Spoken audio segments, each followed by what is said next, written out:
Hello hi అందరికీ welcome back to my channel Majji Muchchatlu. ఇవాళ very very special video అవబోతుంది. ఇది ఎందుకు అంటే ఫణీందర్ నెరిశెట్టి గారి డైరెక్షన్లో అండ్ రైటింగ్స్లో వచ్చిన ఫిలిం అనమాట. 8 వసంతాలు ఎల్లుండి రిలీజ్కి ఉంది జూన్ 20కి, అంటే ఫ్రైడేకి. సో ఈ మూవీ కోసం మాట్లాడుకునే ముందు మనం డైరెక్టర్ సార్ కోసం మాట్లాడుకుందాం. ఫణీందర్ సార్ అనే వ్యక్తి యాక్చువల్గా ఆయన దేనికి కూడా కాంప్రమైజ్ కాకుండా ఇటువంటి వాటికి కూడా ఏమంటారంటే ఇప్పుడు ఫ్యాన్స్ లేరు, లేకపోతే నా మూవీస్ ఎవరు చూడరు అనే ఫీలింగ్లో ఉండరు మ్యాక్సిమం. ఎందుకంటే కొందరు ఎట్ ఏ టైంలో అంటే రీసెంట్గానే ఇప్పుడు అతి తక్కువ టైంలో బాగా ఫేమస్ అవ్వాలి అనుకునే డైరెక్టర్కి చెందిన కోవలో అయితే ఈయన ఉండరు అనమాట. బట్ హీ క్యాన్ డూ అని అనుకుంటే చేయగలరు. బట్ అతనికి అది ఇష్టం లేదు. ఈయన టేకింగ్ ఎలా ఉంటుందంటే, నేను ఎలా అయితే తీయాలనుకుంటున్నానో ఫిలిమ్స్ నాకు ఇష్టం అంటే నేను ఇష్టపడి రాసుకున్న కథని ఎవరైనా కాంప్రమైజ్ చేసి రాయమంటే నేను రాయను, ఎవరైనా కాంప్రమైజ్ చేసి తీయమంటే నేను తీయను అని అక్కడే అయిపోయారనమాట. ఆ పాయింట్ దగ్గరే ఉన్నారు. ఆయన తలుచుకుంటే కమర్షియల్గా బిజినెస్ పరంగా బ్లాక్ బస్టర్స్ అంటే లైక్ ఏ లాజిక్ లేకుండా తీసేయగలరు. బట్ హీడింటి అనమాట. ఎందుకంటే ఆయన ఫిలిమ్స్ చూస్తే ఇంటర్నేషనల్ అవార్డ్స్ కూడా వచ్చినాయి. అని ఏవి ఓన్లీ షార్ట్ ఫిలిమ్స్కి ఇంటర్నేషనల్ అవార్డ్స్ వచ్చినాయి అంటే ఇక ఫ్యూచర్ ఫిలిమ్స్కి అంటే లైక్ థియేట్రికల్ ఫిలిమ్స్కి ఎంత ఉండాలి. ఆయనది స్టామినా ఉంది, కెపాసిటీ ఉంది. బట్ ఆయన ఏమనుకుంటారంటే అందలాంటి లాజిక్స్ నచ్చవు. అలా అని చెప్పి ఈయన ఫిలింలో ఏదో లాజిక్ ఉందంటే కూడా నమ్మను నేను. ఎందుకంటే కొంచెం తక్కువ మెంబర్స్ వరకే ఫిల్మ్స్ రీచ్ అవుతాయి ఈయనవి. అంటే ఒక సపరేట్ ఫ్యాన్ బేస్ ఉంటుంది కదా, సపరేట్ కేటగిరీ ఆడియన్స్కి ఈయన ఫిల్మ్స్ నచ్చుతాయి. అందరికీ నచ్చాలని రూల్ కూడా లేదు. మ్యాక్సిమం మూవీస్ చూసేది ఇప్పుడు చిరంజీవి, ప్రభాస్, లేకపోతే మహేష్ బాబు, అల్లు అర్జున్, ఎన్టీఆర్ సార్ అలాంటి ఫిలిమ్స్ని మన వాళ్ళు ఎక్కువ చూస్తారు. ఈయన ఫిలిమ్స్ని చూసిన వాళ్ళు కూడా ఉన్నారు. ఆయనకి అదే కావాలి, ఆ కేటగిరీ ఆడియన్సే నాకు సరిపోతారనమాట. అంటే నాలాగా ఆలోచించిన ఒక 10 మంది నా ఫిలింని చూస్తే చాలు అనుకునే మైండ్ సెట్ ఈయనమాట. ఆయన చూపించిన విధానం కూడా ఉంటుంది. ఆయన తీసిన కొన్ని ఫిలిమ్స్, మధురం మూవీ ఒకటి, మను మూవీ ఒకటి, అండ్ నెక్స్ట్ ఈ ఫిలిం అనమాట. ఈ ఫిలిం టైటిల్ వచ్చేసి 8 వసంతాలు పెట్టారు. ఆయన టైటిల్స్ కూడా ఒక కేటగరైజ్ టైటిల్స్ ఉంటాయి అండ్ స్టైల్ ఆఫ్ టేకింగ్ ఉంటుంది.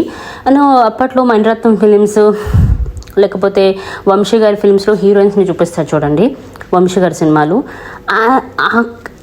ఆ ఫీల్ వస్తుంది నాకు. ఈయన ఫిలిమ్స్లో చూపించిన హీరోయిన్స్ని విధానం చూపిస్తే నాకు ఆ ఫీల్ వస్తుంది. నాకు వంశీ గారి థాట్స్ వస్తాయి అనమాట ఫిలిమ్స్లో. ఇప్పుడు ఈవెన్ ఈ ఫిలింలో హీరోయిన్ని పరిచయం చేసిన విధానం కూడా అలానే ఉంది. కొంచెం మీరు జాగ్రత్తగా గమనిస్తే ఎక్కడ కూడా గ్లామరస్, వల్గారిటీ అలాంటివి ఏమి యూస్ చేయరు సార్. కవిత్వం చెప్పినట్టు ఉంటుంది. కవిత్వాలు పెద్ద ఏమంటారు, ఒక నావల్ చదివినట్టు, పోయం చదివినట్టు, కావ్యం చదివినట్టు, మంచి ఒక స్టోరీ బుక్ విన్నట్టు అంత బాగుంటాయి అన్నమాట మూవీస్. నాకు నిజంగా నేను ఫిలిమ్స్ నాకు ఇష్టం పర్సనల్గా, కానీ అందరికీ నచ్చవు. అది మెయిన్ బాధ, ప్రాబ్లం అదే, అక్కడే వస్తుంది అందరికీ.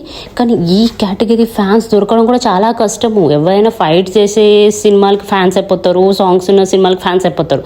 బట్ ఈయన ఫిలింలో ఫైట్ ఎలా ఉంటుందంటే మనసు కొట్టుకునే ఫైట్ ఉంటుంది అనమాట.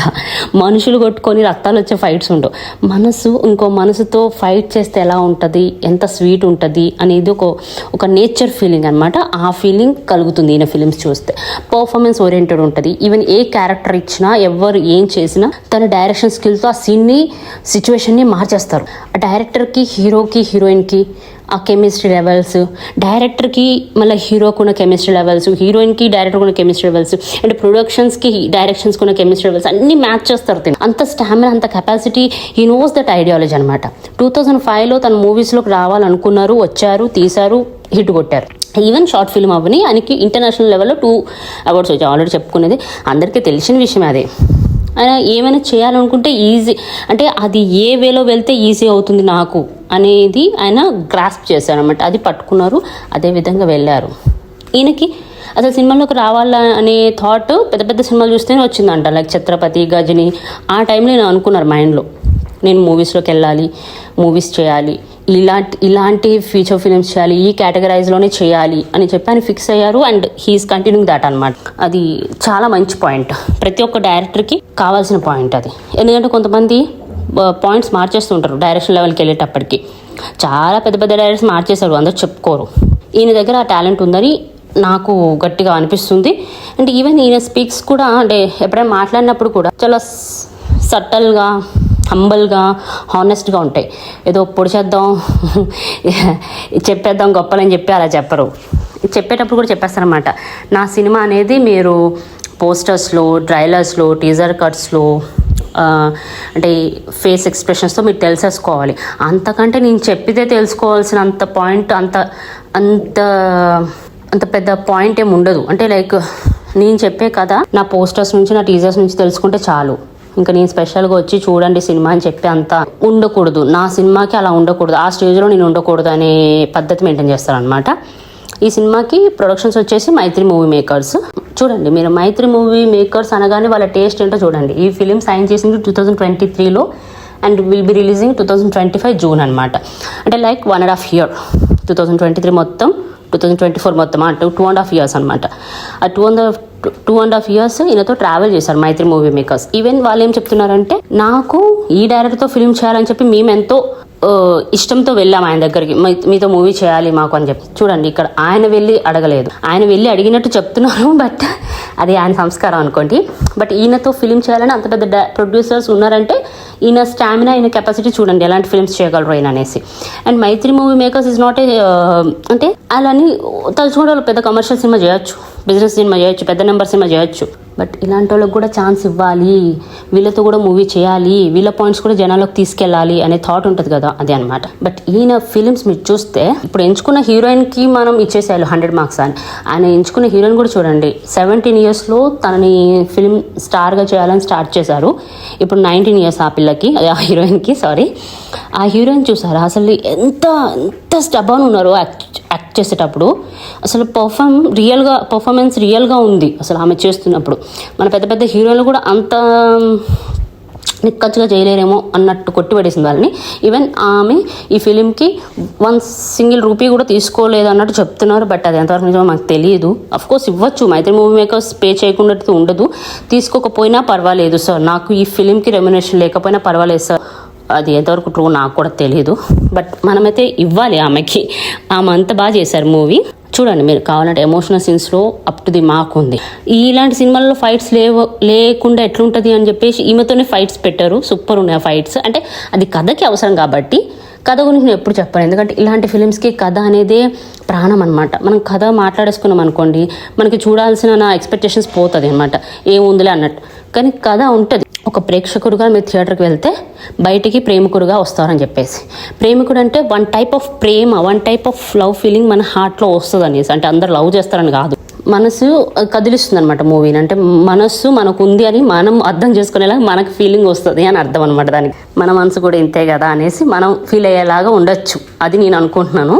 కమెంట్ అంటే ఆయన పాస్ చేశారు వైల్ హీఈస్ టాకింగ్ అనమాట. అంటే స్పీచ్ ఇచ్చినప్పుడు చెప్పారన్నమాట ఆ మాట. నాకు భలే అనిపించింది. ఒక ఒక ఒక రకమైన హ్యాపీనెస్తో బయటకు వస్తారు అని కూడా చెప్పారు. అంటే ఆ ఫీల్సే కదా మనకు కావాలి. ఒక మంచి మూవీ చూసామనే ఫీల్, ఒక రకమైన హ్యాపీనెస్, చెప్పుకోలేని ఫీలింగ్స్, అంటే బయటికి రావాల్సిన ఫీలింగ్స్ అన్నీ మనకి కదిలిస్తే, ఒక మూవీ చూసినప్పుడు మన మైండ్లో తగిలితే, అంటే కదిలితే, దట్స్ ఈజ్ అక్కడ విన్ అయిపోయారు వాళ్ళు. ఇప్పుడు నెంబర్స్ అన్ని ఏంటి, టికెట్స్, కలెక్షన్స్ అవన్నీ చూడడం ఇక్కడ ఇలాంటి ఫిలిమ్స్లలో, ఈయన గారి ఫిలిమ్స్లలో ఇదే స్పెషల్. నేను అందుకే వెయిట్ చేస్తాను ఇలాంటి ఫిలిమ్స్ ఎప్పుడైనా 100లో 1 వచ్చినా చాలు అన్నట్టు. 100లో 1 ఏంటి, నాకు తెలిసి 1000లో 1గా వస్తుంటాయి ఇలాంటి ఫిలిమ్స్. చూడాలి, నేనైతే వెయిటింగ్ మూవీ కోసము. అండ్ ఇంకోటి ఏంటంటే ఈ ఫిలింలో పాటలు రాశారు కదా వనమాలి సార్ అండ్ మ్యూజిక్ డైరెక్టర్ కూడా అబ్దుల్ సార్. వాళ్ళిద్దరి కాంబినేషన్లో 2 songs, అంటే వాళ్ళిద్దరు ఫిలిమ్స్ మొత్తం ఈ ఫిలింలో ఉన్నవి 2 songs వాళ్ళు బాగా రాశారనమాట. వనమాలి సార్ బాగా రాశారు అండ్ హీఈస్ కంపోజింగ్ అనమాట. బ్యాక్గ్రౌండ్ స్కోర్ కూడా తనే ఇచ్చారు అండ్ సాంగ్స్ మ్యూజిక్ డైరెక్టర్ కూడా తనే ఇచ్చారనమాట Abdul sir. So all together Abdul sir albums మీకు తెలిసే ఉంటాయి ముందు, హాయ్ అన్నవి అలా అనమాట. సో అలానే ఉండొచ్చు. అండ్ 2 songs కూడా సూపర్ వచ్చాయి, నేను విన్నాను, చాలా బాగున్నాయి. నాకు తెలిసి కథ ఎక్కడికో వెళ్తుందండి. కథ చాలా బాగుంది అనిపిస్తుంది నాకు. కథ కోసం నేను చాలా ఎక్సైట్గా ఉన్నాను. నాకు కూడా ఇందులో ఏదో ఒక వెరైటీ ఉంటుంది, కొంచెం ల్యాగ్ ఉండొచ్చు, అది అందరికీ నచ్చదు. చెప్పాను కదా ఫస్ట్ నుంచి ఒక కేటగిరీ పీపుల్కే నచ్చుతుంది, ఒక జనరల్ ఆడియన్స్కి అయితే నచ్చదు. వేరే జానర్ ట్రై చేస్తారు సార్. సో ఆ జానర్ ఉన్న వాళ్ళు వెయిట్ చేస్తుంటారు ఇలాంటి మూవీస్ కోసం. వాళ్ళ కోసమే స్పెషల్గా ఈ మూవీ రిలీజ్ అవుతుంది కాబట్టి మనం అందరం కలిసి చూడాలని నేను అనుకుంటున్నాను. ఈ రిలీజ్ అయ్యాక ఎంచక్క మూవీ కోసం మాట్లాడుకుందాం. ఇప్పటికైతే ఇంతే, ఉంటా మరి. See you, Tata.